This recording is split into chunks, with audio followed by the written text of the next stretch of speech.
আজকের আমার ভিডিও জবা ফুলের গাছ নিয়ে। এই বর্ষার মরশুমে আপনাদের জবা ফুলের গাছগুলো কি শুধু সবুজ পাতায় ভরে যাচ্ছে, গাছে কোনো রকম ফুল ফুটছে না? গ্রীষ্মকালে আপনারা আপনাদের জবা ফুলের গাছ থেকে প্রচুর ফুল পেতেন, কিন্তু বর্ষা শুরু হওয়ার সাথে সাথে জবা গাছে কুড়ি আসা বা ফুল ফোটা একেবারেই কমে গেছে। আবার কোনো কোনো গাছে ফুল ফোটা প্রায় বন্ধ হয়ে গেছে, গাছের মধ্যে কুড়ি একেবারেই আসছে না, শুধুমাত্র ডালগুলো লম্বা হয়ে উপর দিকে উঠে যাচ্ছে। আবার একটু লক্ষ্য করে দেখবেন, বৃষ্টি থেমে যাওয়ার পরে জবা ফুলের গাছগুলো কেমন যেন ঝিমিয়ে পড়ে। তো কেন এরকম হচ্ছে আমরা অনেক সময় কিন্তু বুঝতে পারি না। আজকে আমি আমার এই ভিডিওতে জানাবো এমন একটা বিশেষ ট্যাবলেট, যে ট্যাবলেট গাছের মাটিতে প্রয়োগ করলে গাছে আসবে নতুন গ্রোথ, ফুটবে অসংখ্য কুড়ি এবং ফুল। এছাড়াও ঝিমিয়ে পড়া জবা ফুলের গাছ 1 মিনিটের মধ্যেই সতেজ হয়ে উঠবে। তো এই ট্যাবলেট প্রায় প্রত্যেকের বাড়িতেই পাওয়া যায়। তো এই ট্যাবলেট দিয়ে আপনারা গাছে কিভাবে ট্রিটমেন্ট করবেন জানতে গেলে ভিডিওটির সাথে থাকতে হবে। তাই ভিডিওটা সম্পূর্ণ দেখবেন। ভালো লাগলে লাইক, শেয়ার, সাবস্ক্রাইব করে পাশে থাকার অনুরোধ রইল। নমস্কার বন্ধুরা, আমি সোনালি, আর আপনারা দেখছেন সোনালিস গার্ডেন। এখন বর্ষাকাল, প্রায় সময় বৃষ্টি হচ্ছে। বৃষ্টির জল জবা ফুল গাছের জন্য কিন্তু খুবই ভালো। এই বর্ষায় জবা ফুল গাছের জন্য ছোট্ট ছোট্ট কিছু বিষয় আমাদের মনে রাখতে হবে।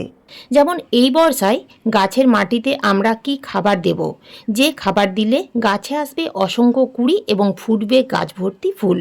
বন্ধুরা, আজকে আমি যে ঘরোয়া পরিচর্যা এবং যে ট্যাবলেট দেওয়ার কথা বলবো, সেই ট্যাবলেট যদি আপনারা মাসে 2 বার প্রয়োগ করতে পারেন, তাহলে আপনাদের জবা ফুল গাছে প্রত্যেকটা ডালে প্রচুর পরিমাণে কুড়ি আসবে এবং যে গাছগুলো ছোট অবস্থাতেই টবের মধ্যেই পড়েছিল, কোনো রকম গাছের গ্রোথ হয়নি, গাছে কোনো রকম কুড়ি আসেনি, সেই গাছ খুব তাড়াতাড়ি বেড়ে উঠবে এবং প্রত্যেকটা ডালে প্রচুর কুড়ি আসবে।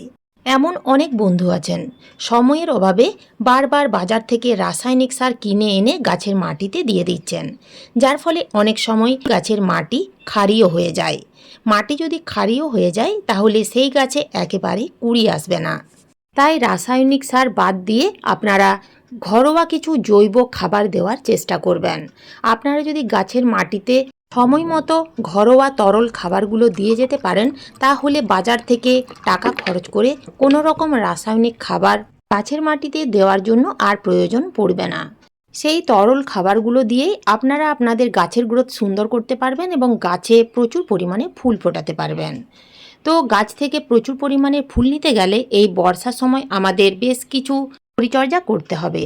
যেমন এখন তো বর্ষাকালে প্রচুর পরিমাণে টবের মাটিতে কিন্তু আগাছা জন্মায়। তো প্রত্যেক দিন সেই আগাছাগুলো তুলে ফেলে দিতে হবে। এছাড়াও গাছ থেকে পাতা শুকিয়ে যদি টবের মধ্যে পড়ে থাকে বা সেই পাতাগুলো যদি এইভাবে পচতে শুরু করে, তাহলে গাছের মাটিতে সেই পচা পাতাগুলো রেখে দিলেই চলবে না। প্রত্যেকটা আগাছা বা শুকনো পচা পাতা তুলে ফেলে দিতে হবে। এছাড়াও গাছের মধ্যে যদি বাসি ফুল থাকে কিংবা শুকনো ডাল বা মরা ডাল থাকে, শুকনো পাতা থাকে বা পচে যাওয়া পাতা গাছের মধ্যে আটকে থাকে, তাহলে সেগুলো তুলে ফেলে দিতে হবে। সেগুলো কিন্তু এই বর্ষার সময় গাছের মধ্যে রাখা যাবে না। এখন জেনে নেওয়া যাক জবা গাছের মাটিতে আমরা এই সময় কি খাবার প্রয়োগ করব। যে সকল জবা গাছের গ্রোথ একেবারেই হচ্ছে না, গাছের পাতা 2-4টে ছাড়া একেবারেই বৃদ্ধি পাচ্ছে না বা গাছের পাতা একেবারেই হচ্ছে না, তো সেই সকল গাছের গ্রোথ বৃদ্ধির জন্য এবং গাছের পাতা ঘন সবুজ রাখার জন্য আপনাদের নাইট্রোজেন সমৃদ্ধ খাবার গাছের মাটিতে প্রয়োগ করতে হবে। নাইট্রোজেন সমৃদ্ধ খাবার বলতে গোবর সার কিংবা ভার্মি কম্পোস্ট প্রত্যেক মাসে 1 বার করে দিয়ে যেতে হবে। আর যদি দেখেন আপনাদের বেলি ফুলের গাছগুলো ছোট পটে আছে, গাছের গ্রোথ সুন্দর আছে, শুধুমাত্র গাছে কুড়ি আসছে না, তাহলে আপনাদের পটাশিয়াম সমৃদ্ধ খাবার দিতে হবে। পাকা কলার খোসার মধ্যে থাকে প্রচুর পরিমাণে পটাশিয়াম। পাকা কলার খোসা ছোট ছোট টুকরো করে রোদ্রে ভালো করে শুকিয়ে এইভাবে মিক্সিতে গুঁড়ো করে নিতে হবে এবং প্রত্যেক মাসে 2 বার অর্থাৎ 15 দিন অন্তর 10 থেকে 12 ইঞ্চি টবের জন্য 2 থেকে আড়াই চামচ করে দিয়ে যেতে হবে। এছাড়াও বন্ধুরা, পাকা কলার খোসা দিয়ে লিকুইড খাবার তৈরি করে আপনারা প্রত্যেক সপ্তাহে 1 বার করে জবা গাছের মাটিতে যদি দিয়ে যেতে পারেন, তাহলে ছোট্ট ছোট্ট জবা গাছেও প্রচুর পরিমাণে কুড়ি আসবে। এছাড়াও যে সকল জবা গাছের গ্রোথ একেবারেই হচ্ছে না, গাছের গ্রোথ একেবারেই থমকে গেছে, সেই সব গাছের মাটিতে নাইট্রোজেন এবং ফসফরাস সমৃদ্ধ খাবার দিয়ে যেতে হবে। ফসফরাস গাছের শিকড় বৃদ্ধিতে, কাণ্ড ও ডাল মোটা এবং শক্ত করতে সাহায্য করে।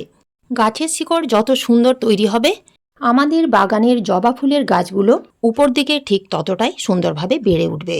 অনেক সময় দেখবেন জবা ফুল গাছে ফুল ফুটছে কিন্তু ফুলের সাইজ ঠিকমতো হচ্ছে না, তখন আপনাদের জবা গাছের মাটিতে পটাশিয়াম এবং মাইক্রো নিউট্রিয়েন্ট দিতে হবে।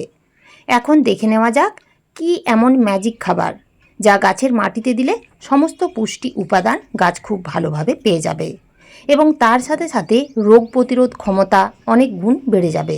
আজকে আমি যে জিনিসটার কথা বলবো সেই জিনিসটা প্রায় সকলের বাড়িতেই থাকে, আর যদি না থাকে তাহলে ওষুধের দোকানে খুব সহজেই একেবারে কম দামে পেয়ে যাবেন। তো সেই ওষুধটার নাম হচ্ছে ডিসপিরিন ট্যাবলেট বা অ্যাসপিরিন।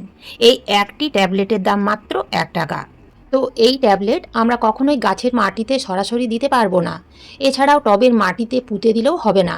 এই ডিসপিরিন কতটা পরিমাণ দিতে হবে, কতদিন অন্তর দিতে হবে, কখন দিতে হবে না জেনে ব্যবহার করবেন না, তাতে লাভের থেকে ক্ষতি বেশি হবে।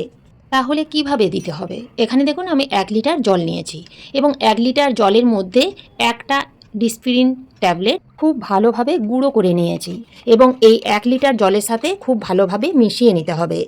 গাছের মাটিতে দিলে রোগ প্রতিরোধ করার ক্ষমতা বাড়িয়ে তোলে, এছাড়াও গাছে মাটিতে দিলে ইমিউনিটি বুস্টার হিসেবে খুব ভালো কাজ করে। বন্ধুরা, এই ট্যাবলেটের মধ্যে থাকে স্যালিসিলিক অ্যাসিড, যার ফলে গাছ যে কোনো রকমের স্ট্রেস থেকে নিজেকে রক্ষা করতে পারে। এই তরল আপনারা প্রত্যেক মাসে 2 বার অর্থাৎ 15 দিন অন্তর গাছের মাটিতে দিতে পারবেন। কতটা পরিমাণ দেবেন? গাছের সাইজ যদি বড় হয় বা টবের সাইজ যদি 10 থেকে 12 ইঞ্চি হয় তাহলে 500 ml পর্যন্ত দেওয়া যাবে। গাছের সাইজ যদি ছোট হয় বা ছোট পটে থাকে তাহলে 200 থেকে 250 ml পর্যন্ত দেওয়া যাবে। বন্ধুরা, এই সময় হঠাৎ বৃষ্টি, হঠাৎ প্রচণ্ড গরম, এই আবহাওয়ার তারতম্যের ফলে গাছগুলো দেখবেন অনেক সময় ঝিমিয়ে পড়ে। তো এই ঝিমিয়ে পড়ার হাত থেকে রক্ষা করবে এই ট্যাবলেট। এই ট্যাবলেট গাছের মাটিতে দিলে গাছের শিকড় খুব ভালোভাবে ছড়াতে পারবে, গাছের পাতা ঘন সবুজ থাকবে এবং চকচক করবে, গাছে অসংখ্য কুঁড়ি আসতে সাহায্য করবে। যে সকল জবা গাছে দীর্ঘদিন কুঁড়ি আসছিল না, গাছ সেই রকমই পড়েছিল, তো এই ডিসপিরিন আপনারা গাছের মাটিতে একবার প্রয়োগ করে দেখুন। গাছের গ্রোথ যেরকম সুন্দর হবে, গাছের প্রত্যেকটা ডালে অসংখ্য কুঁড়িতে এবং ফুলে ভরে যাবে। বন্ধুরা, শুধু যে ডিসপিরিন গোলা জল দিয়েই আপনারা আপনাদের জবা গাছ থেকে প্রচুর প্রচুর ফুল ফোটাতে পারবেন এমনটা কিন্তু নয়। এই ডিসপিরিন গোলা জল তো দিয়ে যেতেই হবে, তার পাশাপাশি যে ছোট্ট ছোট্ট টিপসগুলো বললাম সেগুলো ফলো করতে হবে। এছাড়াও জবা গাছগুলোকে ফুল সানলাইটে রাখতে হবে। আপনি আপনার গাছে যা কিছুই খাবার দিন না কেন বা যা কিছু পরিচর্যা করুন না কেন, জবা গাছগুলো যদি ঠিকমতো রোদ না পায় তাহলে সেই গাছে ভালো রকমের কুঁড়িও আসবে না, ফুলও ফুটবে না এবং জবা গাছের গ্রোথ ধীরে ধীরে কমে যাবে। তাই আপনারা এই টিপসগুলো ফলো করুন এবং এই খাবারগুলো প্রয়োগ করে যান, দেখবেন আপনাদের জবা গাছেও শত শত কুঁড়ি আসবে এবং কন্টিনিউ ফুল ফুটতেই থাকবে। তো আজ এই পর্যন্তই, ফিরে আসবো অন্য কোনো নতুন ভিডিও নিয়ে। ধন্যবাদ।